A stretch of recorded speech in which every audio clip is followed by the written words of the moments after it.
few years. Mine, of course, is going to take 35 days because when I quit, I'm going to quit. By going slowly, the retiring owner's knowledge can be best transferred to the new person as they fully take on their expanded responsibilities. John is working in the Competent Communicators Manual. Project number 2, organize your speech. He will speak for 6 to 9 minutes. Help me welcome.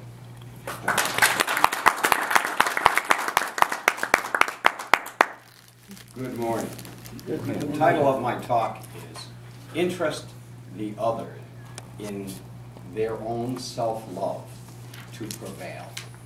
So, when working with a small business owner who's transferring his venture to a younger person, there can be a lot of complexity and detail involved. And this morning I'm going to remind you about the best ways people can achieve our objectives, all of us can achieve our objectives, is by assisting others to reach their goals. Then we're going to look at 4 communications issues that are facing older business owners that are wishing to retire. How are they going to move on with their life, retire, and move on their ideas to the younger entrepreneur so that the younger entrepreneur can be genuinely successful? Because it's no small feat to do that. One of the first things that owners typically do is they train the new business owner in how to operate the business, how to be an employee, and then how to be a manager. But then the last part is sometimes the most difficult, and that is how to train that person in actually being an owner, how to actually make the decisions regarding banking, regarding credit, regarding attorneys, regarding those real strategic decisions, not just the phone calls that come in, and not just the customers that come in asking for help. It's that final piece that really takes some time, but frequently, as you say, what happens is the owner trains the person to be the manager, holds those final cards, and then says, okay, I'm out of here, boom, here's the checking account, here's this, here's that, good luck, you'll do a great job. When that can be among the trickiest parts.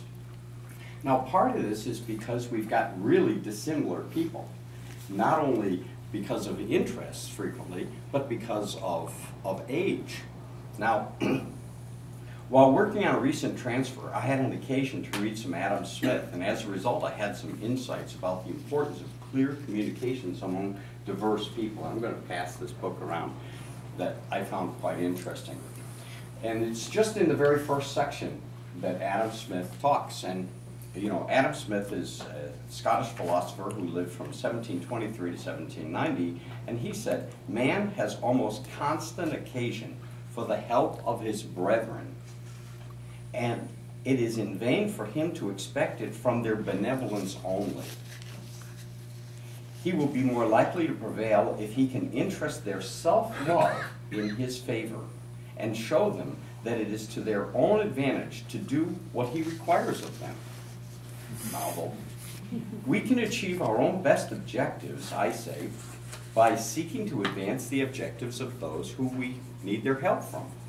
Smith goes on to add, it's not from the benevolence of the butcher, the brewer, and the baker that we expect our dinner, but from their regard for their own interest. We address ourselves not to their humanity, but to their self-love, and never talk to them of our necessities, but of their advantages. The ability to understand and communicate with diverse and a wide range of different people gives us the ability to secure widely diverse assistance for our projects. Many small business owners are baby boomers. The market these businesses address is shifting to younger persons, 30 years and younger, those who were born in 1980 or more recently. Millennials are the generation that grew up with the internet. They grew up with cell phones, they grew up with being mobile, and they have a whole different approach to things. They don't use the phone book, they don't read newspapers, they don't watch television.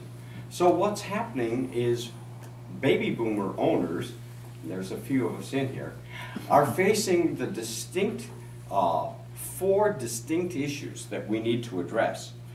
Traditional interruptive outbound marketing is becoming less effective And by outbound interruptive marketing, I'm talking about advertising in newspapers and radio and television and telemarketing and cold calling and all sorts of ways that all of a sudden the business owner is interrupted, the consumer is interrupted in whatever they're doing, and you as the owner are expecting them to stop what they're doing and paying attention to the message that you want to deliver to them. That's interruptive outbound marketing. So there's a new form, and that's attractive inbound marketing. And that's more like social media and things that interest people, so that when they do a search, that they find your website, they find your blog, they find your video. They hear in the newspaper that you're going to be giving a talk at the Toastmasters or some other event. And they come to it because they're interested and they're curious. They come to you because you have a message that's appealing to them. That's the more attractive, more inbound approach. Baby boomers are facing these issues because millennials, they're not listening to the advertising, they're not watching the television, they're not listening in the traditional ways that when we grew up is how we marketed.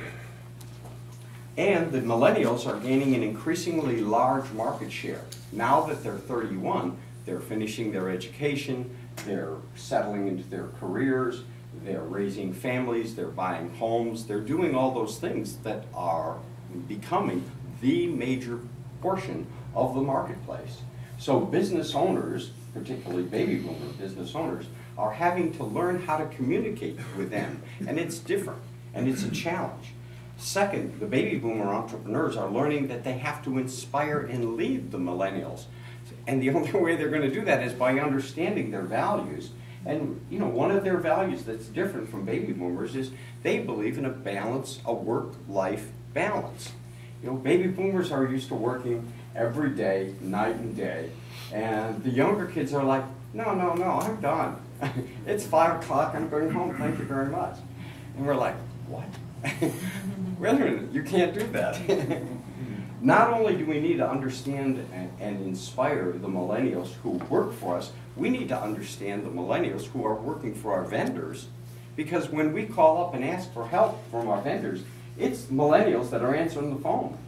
And if we want to compete with our colleagues who are in the same industry and we need to compete with them, guess what? They've got millennials working for them, working their Facebook, working their Twitter feeds. So the third is the products and services that are being created now are digital. They're new products.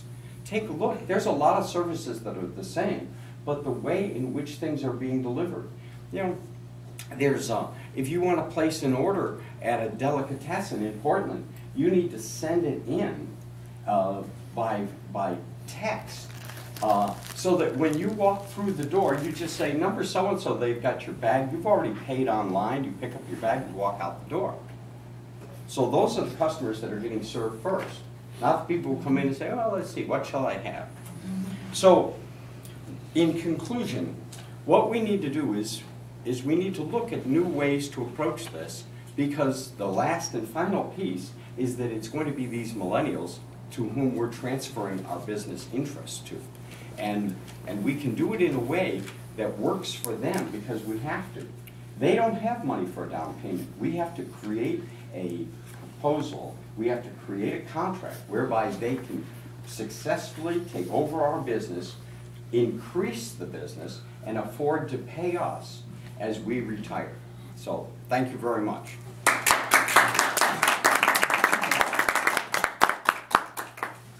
Every time I hear John speak, I'm reminded of the fact that